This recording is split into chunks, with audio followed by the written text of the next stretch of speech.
तो ईरान पर हमले से अमेरिका का आखिरी वक्त पर यू टर्न सिर्फ एक फैसला नहीं बल्कि पूरे मध्य पूर्व की सत्ता के खेल का नया अध्याय है। क्या ट्रंप ये सिर्फ एक कूटनीतिक चाल के तौर पर चल रहे हैं या फिर पेंटागन की किसी बहुत बड़ी और खतरनाक खामोशी का इशारा है? भले ही अभी हमले टल गए हों, लेकिन खाड़ी के आसमान में मंडराते अमेरिकी बॉम्बर्स और इजराइल की तरफ जाते फ्यूल टैंकर कुछ और ही कहानी बयां कर रहे हैं। ईरान और अमेरिका के बीच चल रहा यह माइंड गेम अब किसी भी वक्त एक भीषण विध्वंस में बदल सकता है, जिस पर पूरी दुनिया में कोहराम मच सकता है। इसकी पहली वजह मानी जा रही है अरब देशों पर हमले का डर। दूसरी वजह मानी जा रही है अरब देशों के तेल नेटवर्क ध्वस्त होने का खौफ। तीसरी वजह मानी जा रही है इजराइल पर ईरान के हमले का भय। चौथी वजह मानी जा रही है अरब देशों का अमेरिका पर दबाव। और पांचवी वजह मानी जा रही है अमेरिका के पास लंबे युद्ध के लिए हथियारों का अभाव। डोनाल्ड ट्रंप ने बयान दिया है ईरान पर हमले रोकने का फैसला आखिरी वक्त पर लिया गया। इसका भरोसा अरब देशों की तरफ से दिया गया कि ईरान शांति प्रस्ताव की शर्तें मानने पर सहमत है और सबसे पहले हॉर्मुज़ स्ट्रेट को खोल दिया जाएगा। अगर ऐसा नहीं होता तो द्वितीय विश्व युद्ध के बाद का सबसे बड़ा हमला ईरान पर होता। ट्रंप ने यू टर्न ले लिया है। ऐसा माना जा रहा है कि अरब देशों की तेल पाइपलाइन टूटने का डर था, ऐसा इसलिए किया गया। पहले नंबर पर ईस्ट वेस्ट तेल पाइपलाइन थी जो सऊदी अरब के अबकैक से लाल सागर से लगते यानबू पोर्ट तक जाती है।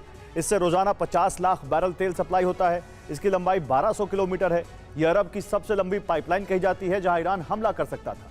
दूसरे नंबर पर Abu Dhabi crude oil pipeline है जिससे हॉर्मुज़ बंद होने के बाद तेल सप्लाई किया जा रहा है, जो यूएई के हबशान ऑयल फील्ड से ओमान की खाड़ी के पास पड़ने वाले फुजैरा पोर्ट तक जाती है, जिससे रोजाना 15 लाख बैरल प्रतिदिन तेल सप्लाई होता है। इसकी लंबाई 380 किलोमीटर है।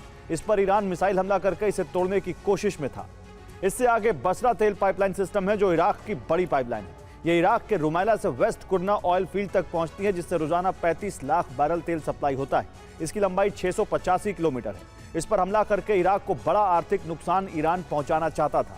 इसके बाद सित्रा तेल पाइपलाइन भी ईरान के टारगेट पर थी, जो सऊदी अरब के अबकैक ऑयल फील्ड से बहरीन के सित्रा तक जाती है। इससे रोजाना 3.5 लाख बैरल तेल सप्लाई होता है। इसकी लंबाई 118 किलोमीटर है। इस पर भी ईरान हमला करके ऑयल नेटवर्क तोड़ना चाहता है। और अमेरिका लगातार ईरान के अहम ठिकानों पर निगरानी रख रहा है। ईरान का दिल कहे जाने वाले खोजिस्तान भी टारगेट पर है। यहाँ सबसे ज्यादा तेल प्रोडक्शन होता है। यहाँ आवाज ऑयल फील्ड है जिसकी क्षमता 8 लाख बैरल प्रतिदिन है। इसके बाद मरून ऑयल फील्ड भी टारगेट पर है। इसकी क्षमता 5.2 लाख बैरल प्रतिदिन है। आबादान ऑयल फील्ड भी यहीं पर है जहां रोजाना 4 लाख बैरल प्रतिदिन निकाला जाता है। आगाजाई ऑयल फील्ड की क्षमता 1.8 लाख बैरल प्रतिदिन है। इसके पास ही कुपाल ऑयल फील्ड है जहां रोजाना 93,000 बैरल तेल निकाला जाता है।